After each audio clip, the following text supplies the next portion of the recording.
lapsus sur la... Bruno Fuchs, bonjour. Oui, c'était un lapsus aussi, le LREM pour Modem. Vous voyez, on était dans le ton.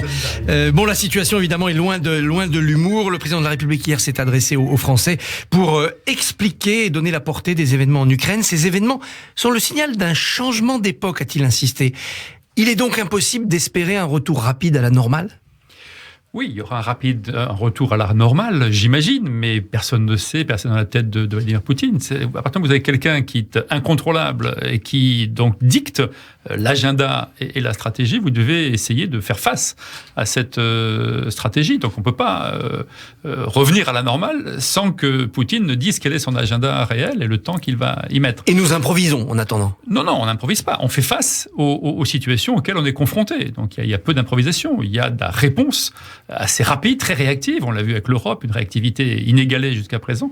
Donc on répond avec réactivité, beaucoup de force, mais à une stratégie qu'on ne connaît pas et qu'on ne maîtrise pas, bien évidemment. Cette guerre est le fruit d'un esprit de revanche nourri d'une lecture révisionniste de l'histoire de l'Europe. C'est ce qu'a dit Emmanuel Macron hier. Est-ce qu'on ne peut pas voir plutôt le souhait d'une Russie d'être sécurisée sur son front ouest ? On peut, mais ça peut se faire par la négociation. Vous pouvez très bien dire, si dans 2 mois, j'ai pas abouti à tel ou tel résultat, eh bien, j'attaquerai. Enfin, on peut avoir une position politique, stratégique, beaucoup plus responsable. Là, effectivement, Poutine utilise des arguments complètement fallacieux, révisionnistes, pour justifier une attaque. On peut aboutir au même résultat s'il veut effectivement sécuriser, comme vous le suggérez, sa zone. On peut aboutir ça par la négociation. Et on pourrait le faire par la négociation. L'usage de l'histoire, Poutine expliquant qu'il doit déloger les nazis, les néo-nazis de l'Ukraine, c'est un des poisons idéologiques de ce conflit ? Je pense que vous avez parlé de situations non réversibles. On est aujourd'hui dans une situation, effectivement, où, depuis la chute du mur de Berlin, on ne va pas élire un président de la République uniquement. On va choisir un modèle de société. Partout dans le monde, et Poutine en est l'illustration, on revient à des nationalismes identitaires, belliqueux, guerriers. Quand on écoute Zemmour, on est très proche de la façon de s'exprimer de ces dictateurs, même de Trump ou d'Orban, etc., qui ont une vision du monde beaucoup plus nationaliste, et donc de combat et de guerre. Démocrate autoritaire, dit Zemmour. Eh bien, c'est exactement ça. Voilà. Et aujourd'hui, les autoritaires, les identitaires prospèrent. Et donc, le choix de l'élection du mois prochain est un choix de société, très clairement, et c'est ce qu'a dit le président, et un choix lié également à la conception qu'on a de l'histoire et de l'histoire qu'on a vécue ensemble. Je suis alsacien, j'ai vécu, ma famille et tous les Alsaciens, plus encore peut-être que le reste des Français, ont vécu la Deuxième Guerre mondiale, la première également, mais la deuxième de leur sang. Ils savent ce que c'est que l'annexion d'un pays à un autre. Exactement, ils savent ce que c'est que aller lutter contre le nazisme et ils se trompent pas de côté et de sens sur ce mot-là. Et pourquoi continuer à discuter avec Poutine ? Est-ce que ce n'est pas la même erreur de continuer à lui téléphoner que quand on continue à parler à Hitler entre 38 et 40 ? Non, parce que d'abord, il y a eu Hitler avant Poutine, donc on sait très bien jusqu'où ça peut aller. Les menaces de Poutine sont très claires. Je pense que cette stratégie par rapport à la Deuxième Guerre mondiale, on a des stratégies de communication extrêmement élaborées en temps réel, et qu'il faut y avoir et la négociation et le jeu sur le terrain. On voit bien qu'il y a des rapports de force militaires qui viennent inverser la logique de négociation. Si Poutine patine actuellement, il sera peut-être enclin à avoir une négociation plus rapide. Donc il faut maintenir des canaux de discussion, et je crois que le président de la République est le seul aujourd'hui, réellement, dans le contexte actuel, à être capable de lui parler très clairement, de l'appeler, d'échanger avec lui et lui dire clairement les choses, car il ne s'agit pas de faire des concessions à Poutine, il s'agit de maintenir un canal de discussion et de lui négociation. Proposer un plan de sortie éventuellement. Exactement, c'est ce qu'il faut faire. La France n'est pas en guerre contre la Russie, a précisé le président Macron. C'est un camouflet pour Bruno Le Maire qui avait décrété la guerre économique totale. Oui, enfin, la guerre économique, elle existe. En tout cas, il y a une pression très forte sur l'establishment et sur l'économie russe. Mais on est en guerre contre Vladimir Poutine, qui est un dictateur, et donc qui instrumentalise son peuple et une partie de son armée. On punit le peuple par des sanctions économiques en espérant qu'il se retourne contre Poutine. On espère que ces sanctions seront le plus rapides possible. L'idée, c'est de faire une pression telle qu'il soit bloqué. On le voit en Ukraine, il a plus de mal que prévu, et que l'économie russe ne puisse plus financer l'effort de guerre suffisant, que les dirigeants russes se rebellent éventuellement contre le dictateur, qu'on espère créer une pression forte et très rapide pour inverser le cours de la guerre. L'idée, c'est pas de maintenir ces décisions le plus longtemps possible, c'est les maintenir le moins longtemps possible, le temps qu'elles fassent leur effet et qu'elles viennent changer le cours de cette guerre. En attendant, la France prendra aussi sa part de réfugiés en accueillant les enfants, notamment, a dit le président de la République. Ça peut être un sujet de discorde dans la nation que d'accueillir ou non des réfugiés ukrainiens. Je ne crois pas, non. Je pense que là, on n'est pas dans un effort, on est dans quelque chose de complètement naturel. Vous avez des gens qui souffrent, vous avez une guerre. Personne ne va discuter de les accueillir quand vous êtes pris dans une situation de guerre. Vous devez, ou alors on n'est pas dans le même monde, un monde dans lequel on ne fait pas attention, on ne s'inquiète pas, on n'a pas d'empathie avec son prochain. Le monde dans lequel on se bat depuis la Deuxième Guerre mondiale, c'est un monde humaniste, ouvert, qui tient compte de son prochain. Et donc on ne peut pas douter une seconde de ne pas accueillir des enfants et des femmes ukrainiennes. Le gouvernement va élaborer un plan de résilience économique et sociale. De quoi s'agit-il ? D'un quoi qu'il en coûte à cause de la guerre et de l'inflation qui va suivre ? On voit bien qu'on avait, entre 2017 et 2021, fait un effort très important en termes de pouvoir d'achat. Le double quasiment de François Hollande et une fois et demie celui que Nicolas Sarkozy avait réussi à créer pour les Français, et que depuis fin 2021, on voit bien que l'inflation, avec la rareté des matières premières, que l'inflation repart, et que donc le pouvoir d'achat est entamé. Et là, on voit que les effets de la guerre, très rapidement, vont être une augmentation de l'énergie, au minimum.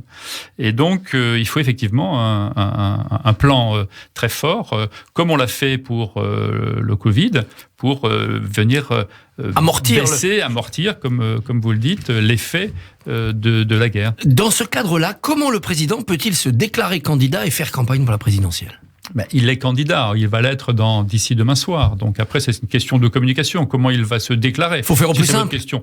Je pense que naturellement, il va rentrer dans la campagne. Il va falloir, comme il l'a dit, je crois quand même ménager des plages dans lesquelles on puisse quand même faire débat sur des enjeux français.